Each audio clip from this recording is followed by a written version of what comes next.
Boxing isn't just a sport. It's a battlefield of styles.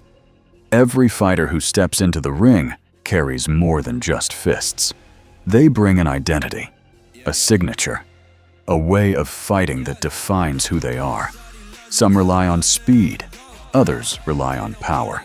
Some move like ghosts, others hit like thunder. But only a few, very few, build a style so dangerous, so unique, that the world never forgets it. This isn't just a countdown of great fighters.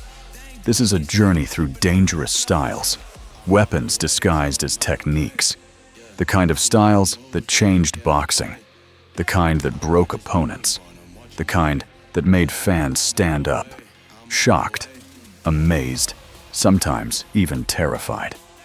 These are the styles that don't just win fights. They leave a mark on the sport forever. In this video, we break down 10 boxers who didn't just fight. They built a signature way of destruction, from defensive geniuses to knockout machines, from impossible footwork to explosive angles, from brutal pressure to pure technical timing. These aren't ordinary fighters. These are men who turned their style into a legacy. Welcome to the 10 most dangerous styles in boxing history. Let's begin, starting with number 10. They call boxing the sweet science, but when Deontay Wilder steps into the ring, he turns it into raw, violent chaos. There's nothing elegant about him, nothing clean, nothing traditional. Yet that's exactly why he's one of the most dangerous fighters in boxing history. Because while most boxers rely on combinations, footwork, or defensive skills, Wilder only needs one thing, one punch, one opening, one mistake. And when his right hand lands, there's no mystery, no debate, no conversation. The fight is over. Wilder's fighting style is built around destruction. He doesn't waste time trying to win rounds or look pretty. He stalks, he waits, and he hunts. Every feint, every small step forward, every slow pawing jab is just a calculation to find the right distance. He doesn't measure your skill, he measures your life expectancy. We saw it when he fought Artur Szpilka. Szpilka was slick early, stepping around Wilder and frustrating him with movement. But Wilder didn't chase. He didn't panic. He waited. And in the 9th round, he uncorked a terrifying right hand that froze Szpilka in midair before slamming him into the canvas like a lifeless statue. The crowd didn't cheer immediately. They were shocked. That wasn't a normal punch. That was a man being shut down like a machine losing power. Against Luis Ortiz in their first fight, Wilder proved his power isn't just violent, it's an equalizer. Ortiz had him hurt, had him wobbling, had him seconds from being stopped. But surviving against Wilder is never enough. In the 10th round, he found the chin of the Cuban southpaw and turned the entire fight around in a heartbeat. That single moment reminded the world, Wilder doesn't have to beat you for 12 rounds. He only has to touch you once. In the rematch with Ortiz, Wilder took that concept even further. He barely threw punches in the early rounds, looking like he was losing every minute of the fight, and he was fine with it. Why? Because he was computing, timing, studying. In round 7, he unleashed a brutal right hand that folded Ortiz like a broken elevator. It didn't even look like a full combination, just one perfectly placed bomb that erased every second of Ortiz's hard work. And then there's Tyson Fury. Their first fight gave us one of the most iconic knockdowns in boxing history. In the 12th round, Wilder dropped Fury with a right-left combination so brutal it looked like the fight was done. Fury lay flat on his back, eyes blank, body still. But in a moment that will live forever, Fury somehow rose at the count of 9. That moment didn't make Wilder look weak. It proved how powerful that knockdown truly was. He didn't just drop Fury. He nearly knocked him out of reality. Wilder's style isn't about form or textbook mechanics. It's about weaponizing power. His right hand is a sledgehammer disguised as a punch. And when he throws it, he doesn't aim to score. He aims to destroy. Critics can talk about his lack of fundamentals all they want. They can question his technique, footwork, or combinations. But none of that matters when one shot can end your night. In a sport where everyone has a plan, Deontay Wilder is the reminder that fear still exists inside the ring. Because when that right hand lands, there is no plan B. Vasyl Lomachenko doesn't just fight, he solves opponents. While most boxers rely on hands, Lomachenko fights with feet, angles, timing, and rhythm. His style isn't built around brute force or size. It's built around control, mental and physical. The moment the bell rings, he doesn't just attack you, he downloads you. What makes Lomachenko dangerous isn't just skill. It's footwork IQ at a level boxing rarely sees. He doesn't stand in front of you. He doesn't trade recklessly. Instead, he steps around you, turning you into a punching bag without a target to hit. He pivots, slides, vanishes from your line of fire, and reappears at your blind spot. And when he starts shifting angles, fight over. You can't hit what you can't see, and Lomachenko makes sure you see nothing but leather. A perfect example was his fight against Guillermo Rigondeaux, an undefeated two-time Olympic gold medalist many considered untouchable. Lomachenko didn't just beat him, he made him quit on his stool. Why? Not because of power, not because of damage, but because Lomachenko completely shut down his ability to fight. Every time Rigondeaux tried to throw, Lomachenko stepped out of range and circled behind him like a ghost. Rigondeaux spent the entire fight turning in circles, lost, frustrated, humiliated. That was boxing chess, and Lomachenko was 10 moves ahead. Then there was the dismantling of Nicholas Walters, the Axeman, known for knockout power. Walters came in confident. He left broken. Lomachenko didn't rush. He broke Walters down layer by layer. Jab, foot feint, pivot, angle, combination. Repeat. By round 7, Walters was mentally cooked. Another fighter quit in the corner. Not many men make world champions give up, but Lomachenko doesn't just beat fighters. He takes their confidence. Even against bigger men, his style works. Look at the Luke Campbell fight, where Lomachenko faced a taller, longer, natural lightweight. Didn't matter. Loma walked him down, broke through his guard, and landed shots from positions Campbell couldn't defend. Those sharp left hands and body shots weren't lucky. They were set up by relentless repositioning. Campbell wasn't outgunned, he was outclassed. Lomachenko's style is a surgeon's blade in a sport full of hammers. His precision is ridiculous. Every step has purpose. Every punch has calculation. And just when opponents think they've figured him out, he changes pace and tempo like flipping a switch. His feints freeze fighters in place. His eyes read reactions before punches even come. When Loma gets into rhythm, opponents stop fighting back. They look lost, confused, drained, like someone unplugged their boxing ability. His style doesn't need knockouts to be dangerous.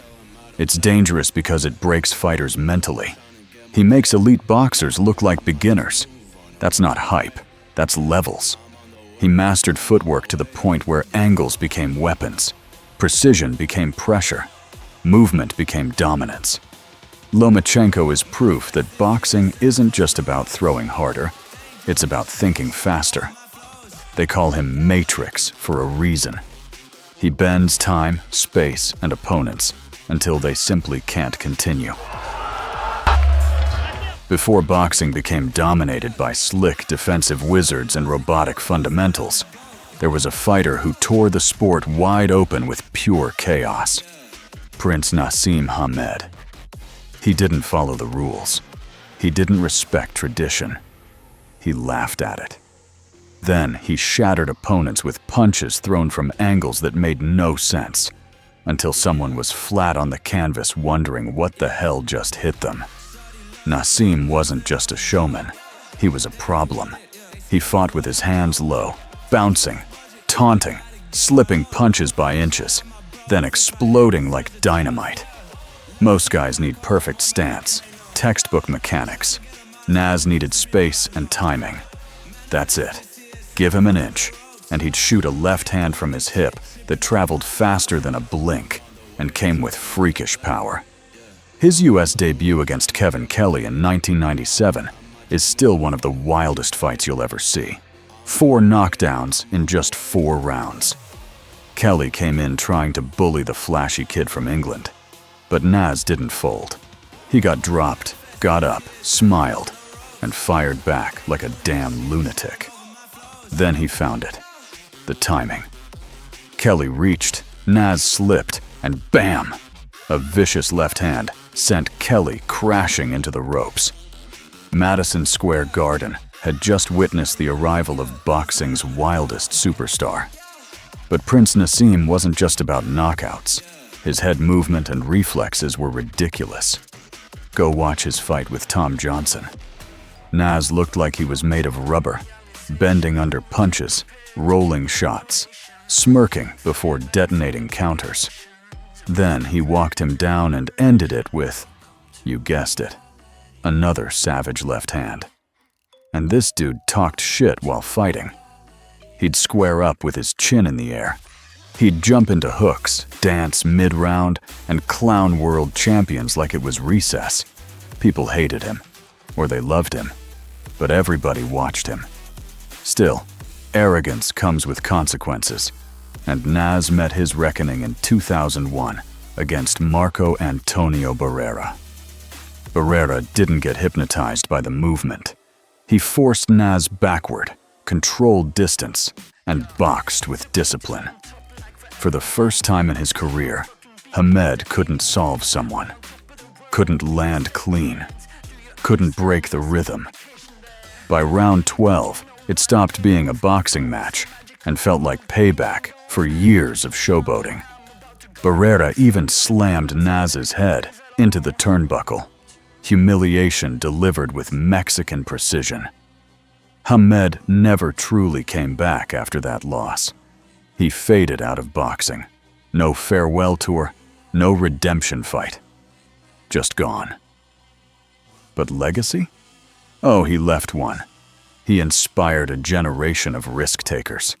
Fighters like Lomachenko, Roy Jones Jr., even Conor McGregor have bits of Naz in them. Swagger plus violence, the courage to be different, and the power to back it up. Prince Naseem Hamed wasn't perfect, but he was unforgettable. A human highlight reel who proved that boxing doesn't have to be pretty to be art. It just has to be fearless. Up next, most fighters chase power. Some rely on speed. A few depend on heart. But Pernell Sweet Pea Whitaker, he mastered something far more rare. The art of not getting hit at all. Before Mayweather made defense cool, before slick boxing was trending, there was Sweet Pea, slipping, ducking, rolling, and making world-class fighters swing at air like drunk amateurs in a street fight. Whitaker didn't just defend. He embarrassed people. He fought with a rhythm that nobody could time. Southpaw stance, chin low, upper body loose like jelly, reflexes razor sharp. His head movement was hypnotic. Punches came. He wasn't there. Hooks flew. He wasn't there. Combinations? Please. He'd dodge 5 punches, grin, and tap you with a jab just to remind you, yeah, I control this fight. Look at his 1993 fight against Julio Cesar Chavez Sr., the undefeated Mexican legend at the time, 87-0.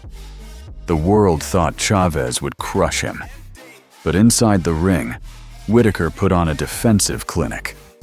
He jabbed, pivoted, ducked under hooks, and made Chavez miss wild. Every round, Sweet Pea was in full control. Pop the jab, slide out, frustrate, repeat. The only robbery bigger than that fight was a bank job. Whitaker boxed circles around Chavez, but the judges called it a draw. Total bullshit. The crowd knew who won. The world knew. Chavez knew. That was Sweet Pea. He didn't always get the decision, but he always got your respect. Then there was Buddy McGirt in 1994. McGirt was a smart boxer. Quick hands, good footwork. But Whitaker dissected him. He didn't outpunch McGirt. He outthought him. Beat him to angles, froze him with feints, countered everything. When the fight was over, McGirt looked confused, like he just spent 12 rounds trying to solve an equation without numbers. Even bigger was his 1997 showdown with Oscar De La Hoya. Oscar had youth, size, and hype. Whitaker had pure skill, and in that fight, he made De La Hoya look human. Early rounds, Oscar pressed, throwing sharp combos. Whitaker slipped, blocked, rolled, and then landed sharp left hands and counters that snapped Oscar's head back. He even dropped De La Hoya with a jab, but the ref refused to call it a knockdown. Again, judges handed Oscar a controversial win. But make no mistake, Whitaker showed he belonged on the same stage as any pound-for-pound king. His defense was so elite that even in defeat, his stock went up. What made Whitaker special wasn't just defense. It was defense with attitude. He talked while fighting. He smiled while slipping punches. He pulled straight back just to make you miss by an inch. Then he'd come back with a sharp counter to remind you, don't get too excited. He wasn't the biggest. He wasn't the strongest. But nobody made fighting look so smooth, so effortless, so damn technical. Sweet Pea didn't just win fights. He controlled them. He didn't run. He didn't hold. He didn't spoil. He boxed beautifully. Before there was Mayweather, there was Whitaker. And now we move to number 6, the ruthless Mexican wrecking machine who destroyed ribs and careers with the most brutal body attack in boxing history. Julio Cesar Chavez Sr. If boxing was a test of heart, toughness, and will, Julio Cesar Chavez Sr. was the answer. He didn't dance around the ring. He didn't pick his shots from a safe distance. He didn't waste time feeling things out. Chavez marched forward from the opening bell like a man who already knew how the fight would end, with his opponent broken. Chavez didn't have fancy head movement like Whitaker. He didn't rely on freakish speed like Roy Jones. His style was simple, but terrifying. Cut off the ring, walk you down, and punish your body until your soul leaves the arena. That signature left hook to the liver, that wasn't a punch. That was a career-shortening experience. He threw it like a butcher swinging an axe, digging into ribs until opponents folded. Just watch his legendary war with Meldrick Taylor in 1990. Taylor was faster, much faster, and he outboxed Chavez early with blazing hand speed.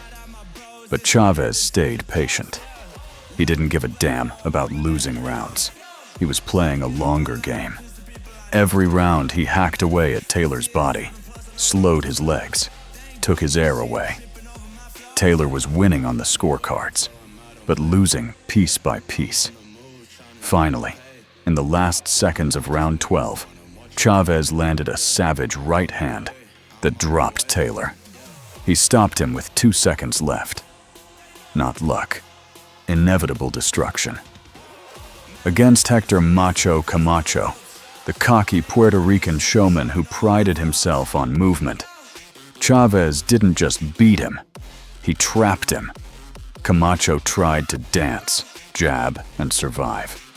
But Chavez hunted him down, cut the ring like a machine, and drilled him with short hooks and uppercuts. By the end, Camacho didn't look like Macho anymore. Just another man who got dragged into deep waters and drowned by pressure. What made Chavez truly great was his precision inside the pocket. Once he stepped into close range, it was over. He slipped just enough to stay safe, kept his gloves high, and ripped combinations to the body and head. No wasted motion, no backing up, no breaks. His conditioning was insane. He could fight 12 rounds of non-stop warfare and look fresh doing it. And let's not forget his chin. Good luck trying to hurt Chavez. Fighters hit him clean, and he just blinked and kept walking forward. Imagine the psychological damage of that. You land your biggest shot, and he doesn't move. That's when most fighters knew they were fucked. With 107 wins and an iron legacy, Chavez became the symbol of Mexican boxing. Grit, pressure, and pure fighting spirit. His style didn't just win fights, it destroyed wills. Now, get ready. Because number 5 is a storm of speed, angles, and violence. A freak of nature who attacked from impossible positions and turned offense into chaos. When you talk about unique boxing styles, nobody in history moved like Manny Pacquiao. He didn't box like a textbook fighter. He didn't follow traditional footwork patterns. He created chaos, controlled chaos, built on explosive speed, non-stop movement, and unpredictable angles that broke down some of the best fighters of his era. Pacquiao was a southpaw, but not just any southpaw. He weaponized his lead hand like a whip, used feints like traps, and attacked from odd angles that made his punches hard to read. His opponents often said afterwards, "I knew what was coming, but I just couldn't stop it." His signature weapon was that blitzing in and out attack, launching forward with a rapid-fire 1-2-3, darting out before the counter could come, then circling and launching again. You want to see this style in its purest and deadliest form? Rewind to 2008, Pacquiao versus Oscar de la Hoya. Nobody thought Pacquiao could jump 2 weight classes and embarrass a legend. But he didn't just win, he dismantled de la Hoya. His speed wasn't just fast, it was overwhelming. He didn't attack in straight lines. He jumped sideways, created angles, and shot punches from positions Oscar didn't expect. De la Hoya looked lost. That fight was a masterclass in attack from angles, Pacquiao's trademark. Then came Ricky Hatton in 2009. If De La Hoya was a beating, Hatton was a destruction. Pacquiao's signature angle burst was on full display. Left cross, pivot, right hook, step out. Boom! Hatton didn't even see the knockout punch.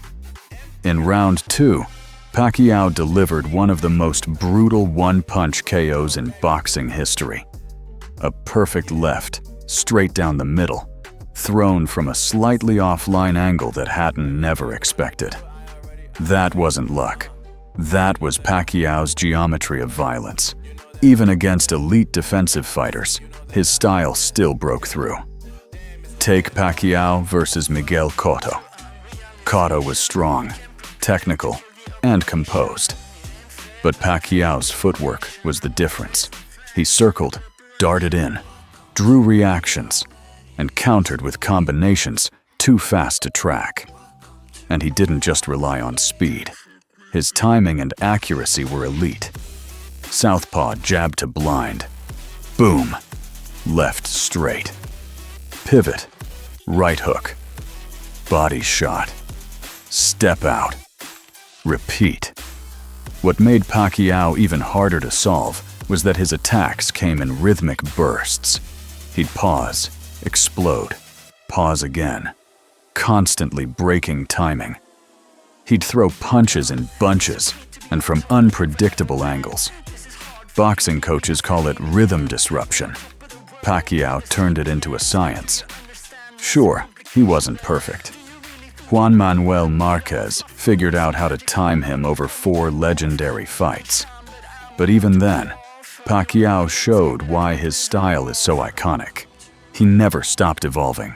He learned to feint more, improved his right hook, the Manila Ice, and started countering instead of just attacking. Pacquiao's style wasn't built in the gym alone. It was built through survival. From hungry street kid in General Santos City to 8-division world champion, the only one in boxing history. His style reflects his journey. Relentless, fearless, explosive. He didn't outthink you. He didn't outtalk you. He outworked you, outmoved you, and outpunched you. Manny Pacquiao didn't just have a unique style. He changed what fast means in boxing. And when he turned up the heat, opponents didn't have time to breathe. There are fast fighters, and then there was Roy Jones Jr. He didn't just rely on athleticism. He redefined boxing physics. Hands down, chin exposed, leaping hooks from across the ring.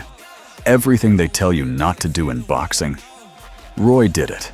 And he made world-class fighters look like amateurs while doing it. His style wasn't just unique, it was unprecedented. Roy Jones Jr. built his style on 3 supernatural gifts: speed, reflexes, and timing. He didn't need a traditional guard. He was the guard. He'd slip punches by millimeters, not miles. He'd lean back, shoulder roll, or tilt his head just out of range, then launch an explosive counter that opponents never saw coming. You want proof? Look at Roy Jones Jr. versus James Toney. Toney was undefeated, a pound-for-pound beast. Roy didn't just beat him, he humiliated him. He controlled distance with feints, baited Toney into overcommitting, and exploded with lightning-fast left hooks. There's a moment burned in boxing history. Roy puts both hands behind his back, dares Toney to throw, then cracks him with a hook right in the face. That wasn't showboating. That was reflex superiority. Then there's Roy Jones versus Vinny Pazienza, a fight where Roy became the first fighter in CompuBox history to go an entire round without being hit once. 0 punches landed. Not one. Roy wasn't just hard to hit. He was untouchable at his peak. His signature move? The leaping left hook. He'd spring in from outside of punching range, traveling across the danger zone in a blink, before his opponent could even register the attack. Nobody teaches that. You can't teach that. That's Roy Jones, boxing's anomaly. And who else do you know that moved up from middleweight all the way to heavyweight and won a world title there? In 2003, Roy fought John Ruiz for the WBA heavyweight championship. Ruiz had a 33-pound weight advantage. Didn't matter. Roy boxed him smooth. Speed, angles, jabs, pot shots, pivots. He made a heavyweight look slow and confused. Roy didn't just win that fight. He made history. Critics say Roy relied too much on reflexes. They're right. His style wasn't built to last forever, but during his prime, there was nobody alive who could beat him. He didn't follow boxing rules. He made his own. High guard? He didn't need it. Simple combos. He threw 8-punch flurries. Counters? He hit you before you even finished your punch. Roy Jones Jr. made boxing look like a video game. Fast forward mode. Explosive. Flashy. Dominant. He didn't just win. He entertained. And years later, fighters like Anderson Silva, Prince Naseem Hamed, and even a young Lomachenko borrowed pieces of his style. Roy Jones Jr. is proof that sometimes speed really does kill, really. Before the world feared his name, Iron Mike Tyson, they feared his style. It wasn't just about power. Power alone doesn't make you the youngest heavyweight champion in history at 20 years old. Mike's style was a weaponized system, built on discipline, relentless pressure, and cold precision. Trained by the legendary Cus D'Amato, Tyson became the most terrifying finisher the sport had ever seen. His signature? Peekaboo boxing, hands high, gloves tight to his cheeks, constant head movement, and explosive counters. But people misunderstand it. Peekaboo wasn't a defensive shell. It was a launch pad for aggression. Tyson didn't walk forward. He stalked. He cut off angles, slipped jabs with cat-like rhythm, then detonated dynamite-loaded punches from the inside. Every step had purpose. Every slip had a violent answer. Watch Tyson versus Trevor Berbick, the night he became heavyweight champion. Tyson didn't waste energy or throw wild shots. He used his head movement to slip Berbick's jabs, stepped inside, and fired vicious hooks to the body and head. He broke Berbick down psychologically before he broke him physically. Berbick got knocked down 3 times from one punch, not from power alone, but from accumulated fear and precision. Or look at Tyson versus Larry Holmes. Holmes was a master technician, a brilliant jabber. Tyson erased that jab with timed slips and brutal counters. He didn't outbox Holmes. He hunted him. Peekaboo rhythm, step left, dip right, boom, overhand right.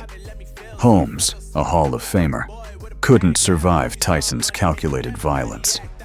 But Tyson's most iconic example of controlled destruction is Tyson versus Michael Spinks. Undefeated versus undefeated. Spinks wasn't just beaten, he was erased. 1 minute and 31 seconds. Tyson's pressure was suffocating. He forced Spinks straight back, cornered him, and ended the fight with a devastating right-left combination. Tyson didn't give him a chance to think. That was the essence of Tyson's style. Remove space, remove time, remove hope. Tyson's technique was pure genius, disguised as brutality. Body-head combos came naturally to him. Jab to the gut, left hook upstairs. Right hook to the ribs, uppercut to the chin. He flowed between offense and defense seamlessly. Slip, rip, pivot. It was violent rhythm, a rhythm opponents couldn't solve. That left hook, short, tight, explosive, was one of the deadliest punches in boxing history. And his uppercut? A wrecking ball disguised as a punch. But what people forget is this. Tyson had elite fundamentals. Footwork compact, balance centered, punches short and accurate. He didn't swing, he delivered. When he trained under Cus and Kevin Rooney, he was nearly unbeatable. A disciplined predator. Sharp, reactive, unstoppable. And yes, Tyson changed after losing his original team. The head movement faded. The discipline slipped. The chaos outside the ring caught him. But no matter what came later, you can't erase what he was. Mike Tyson wasn't just exciting, he was inevitable. The bell would ring, and the world held its breath. Because Tyson didn't just beat opponents, he broke them. Some fighters come into the ring with power. some with speed, some with IQ. But Terence "Bud" Crawford walks in carrying all three, and then reaches into a toolbox no one else in boxing has. He's not just a fighter, he's a problem solver. Every round is a download. Every minute is a trap. Crawford isn't trying to outwork you. He's trying to outthink you and take you apart piece by piece. His signature? Switch-hitting mastery.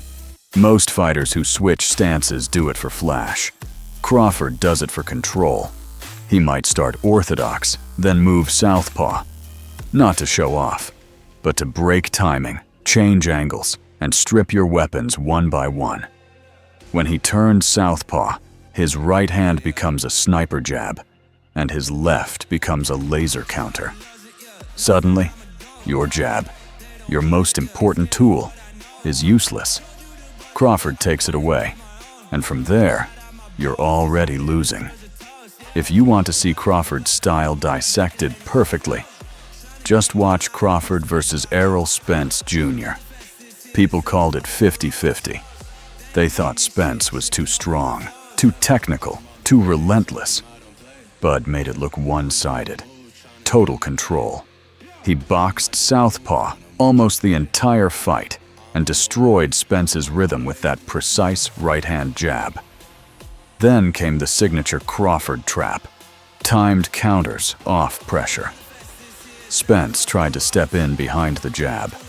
Bud sliced him with a short left hand. Knockdown. Then again. Then again. Crawford didn't just beat Spence. He dismantled him mentally and physically. That fight proved he's not just a champion. He's one of the smartest fighters of this generation. But Crawford isn't just a sharp boxer. He's mean in that ring. He smells weakness and goes hunting. Ask Kell Brook.